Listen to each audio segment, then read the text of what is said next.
on the bottom of the shoe that is college football. That is an apt description. I'm a little bit mixed. I'm giving them a good grade. Let me kind of talk through it. Joe Burrow obviously was a layup. You know, it was what we knew they were going to do, and they didn't surprise anybody, and they took who very well could be the best quarterback of the draft. No issues there. Good pick. After that, I like T. Higgins. I think that's going to be a nice compliment to AJ Green, and is a nice weapon for Joe Burrow to start out with. I 100% agree with you that they definitely should have picked up a tackle early. I know they only had 6, 7 picks. They had 1 pick in each round. Yeah. Okay.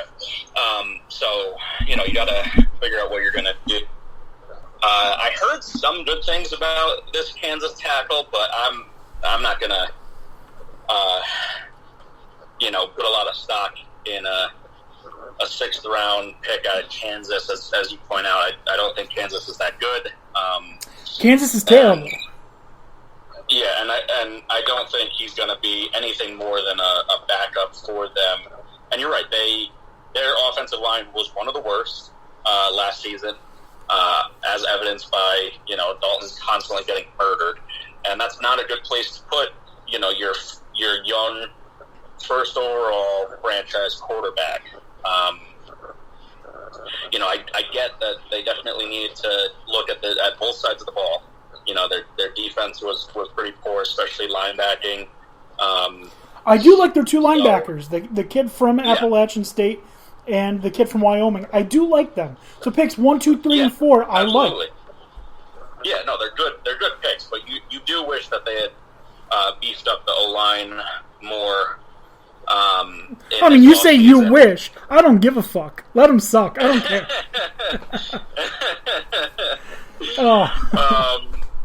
But yeah, no, Logan Wilson, fell to the 3rd, which was nice for them, and Davis Gaither shouldn't have fallen out of the 3rd, and that was a nice quality pick for them as well. Again, from an Appalachian State team that went most of the season undefeated because of their defense. Right. So I like it. It's a good building draft, but you got to protect your young QB. So for that reason, I can't give them anything in the A. I'm giving them a B to B plus. So you're right between me and Dan Beebe. I said B, he said B plus. You got the 2 of us, which is perfect. Because again, they didn't have a bad draft. They just didn't have things they should have gotten. Which, cough cough, offensive line, or if you didn't like any of the offensive linemen, draft a tight end. Because the tight end can block, can move to the backfield. Tight ends are so versatile that if you need someone to catch, they can do it. If you need someone to block, they can do it. And if you get a really good one, like cough cough Adam Troutman, perhaps, it can do a lot for you and really be a game changer. As we see with guys like George Kittle, Evan Ingram, David Njoku. Those are guys that take over games that, if you need something big, are the guys that I would go to. A good tight end is a quarterback's best friend. Tony Romo had it with Jason Witten.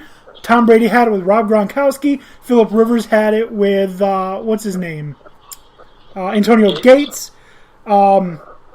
Matt Ryan had it for a little bit with Tony Gonzalez. Before him, Trent Green had it with Tony Gonzalez. So a really good tight end can make a good quarterback great. Yes, 100%. All right, which brings us now to our second team, the Cleveland Browns. Cleveland Browns, with their first pick, which was pick number 10 in round 1, Jedrick Wills Jr., tackle from Alabama.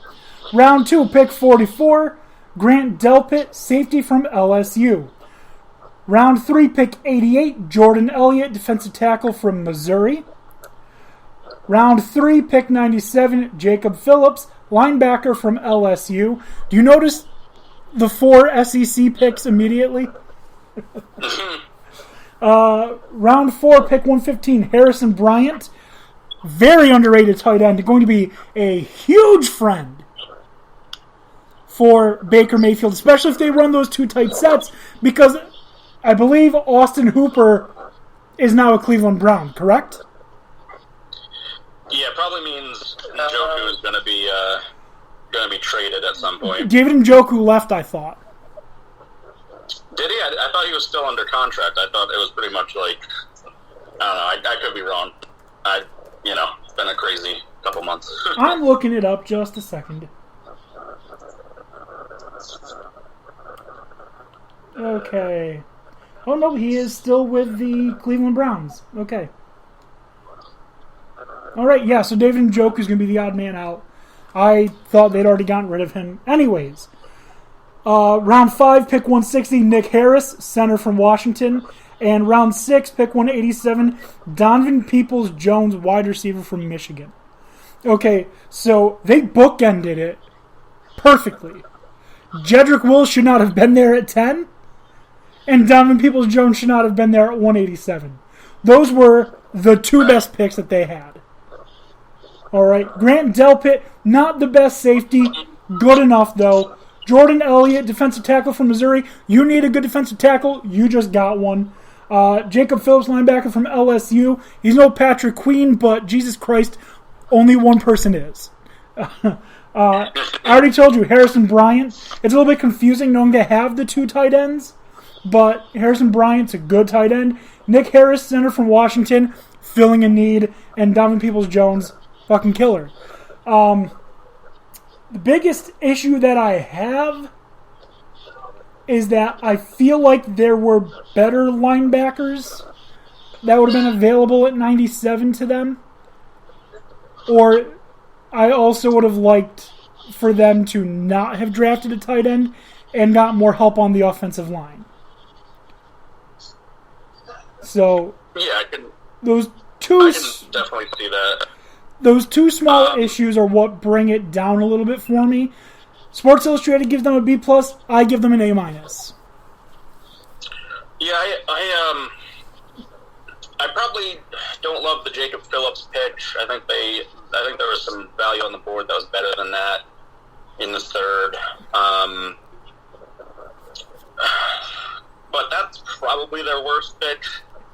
And it's not a terrible one. So, Wills was a great hit for them, just, sitting there right at their pick. And Peoples-Jones is going to be a really nice complement to OBJ and Jarvis Landry. I would have looked at Donovan Peoples-Jones in the 3rd round. And maybe not in this draft. I would have looked at him in the 4th, but yeah. Well, no, I mean just in any other draft. He has the talent of a 3rd round pick, if not better. Right. So, it's pretty good draft. Yeah, they're definitely gonna be running 2 tight end sets. I can't imagine they won't be running a lot of 12s. But overall, very solid. I'm giving them a B+. A little B. Ooh, a B. Taking it all the way down. All right. Let's go through one more. Actually, we might be able to get through the entirety of the AFC before we take a break. We'll keep an eye on the time, and we will figure that out. But the next one, guys, it's the Baltimore Ravens. It's a good one. I'm just going to say right now, A+. Like, they're getting an A+. Like, I don't care what Sports Illustrated says. I didn't look at what they gave them yet, because I like to be surprised. But if it's not an A+, they're wrong. The Ravens have an A+ draft. We'll start round 1, pick 28. Patrick Queen, linebacker from LSU. He, single-handedly won the fucking national championship. Right? So, how... That's awesome. Round 2, pick 55, J.K. Dobbins, best running back in the draft. All right. Round 3, pick 71, defensive tackle, Justin Metabuke from Texas A&M. Dude is big, dude is fast, dude fucking swallows men whole. Awesome, awesome, awesome fucking pick. Underrated player. I think he was probably late first round talent, early second round at worst, in my opinion. Then he was one of the best tackles in the draft. Yes. The third best defensive tackle. Tackles, just to be clear. Yeah. He's the third best defensive tackle. Then you go to round 3, pick 92, Devin Duvernay, wide receiver from Texas. Imagine how crazy the Ravens wide receiving core is going to be with the most underrated players in the fucking NFL. You've got Hollywood Brown. You've got Devin Duvernay. All you need is one big body, and you are going to fuck shit up. All right. Then also in the third round, you take linebacker Malik Harrison from Ohio State. Again, a guy that just disrupts everything. If you need someone to fucking just break plays apart, that's him. That's what he does. All right. Now, moving on to the offensive side, because they realized, oh shit, we need to work on our offensive line. They had Marshall Yanda retire. Yep. So they drafted 2 guards. Tyree Phillips, the guard from Mississippi State, who's just a monster. And then you go to the conference that in recent years has been known to produce great offensive linemen, and you go with Ben Breedson from Michigan. All right. Then you go back to defensive tackle. Because it's Michigan. Right. Then you go back to defensive tackle, Broderick Washington Jr., which is the only pick that I'm not sure about with them. But everything else is just so fucking rock solid that I can't even take anything away from them picking him because he's not a bad pick. But remember how I said they just need another wide receiver? Oh, well then you get a wide receiver out of a school that's become known lately for producing good wide receivers. Cole Beasley. What's that dude's name? Cortland Sutton. You get James Crochet from SMU, the wide receiver. And then to finish it all off, round 7, pick 219, hard-hitting, fucking absolute freak of nature at safety, Geno Stone from Iowa. What a steal in the 7th. He shouldn't. There's no way he should have been available in the 7th round. He should have been a 5th round pick. At worst. At worst. And you know what the problem is? The reason he is even in a 5th round player is because he plays in the Big Ten. If you put him in the fucking ACC, he's wrecking shit every game. He's a second, third round pick. Yeah. Just a fantastic draft. Again, just with one Broderick Washington Jr., defensive tackle from Texas Tech, in the 5th round, when you've had 1, 2, 3, 4, 5, 6, 7, 8, 9, you had 10 picks, it's okay to waste one. Yeah, it's like you got 9, almost certain hits, or at least 7 almost certain hits, and then you got a couple that are,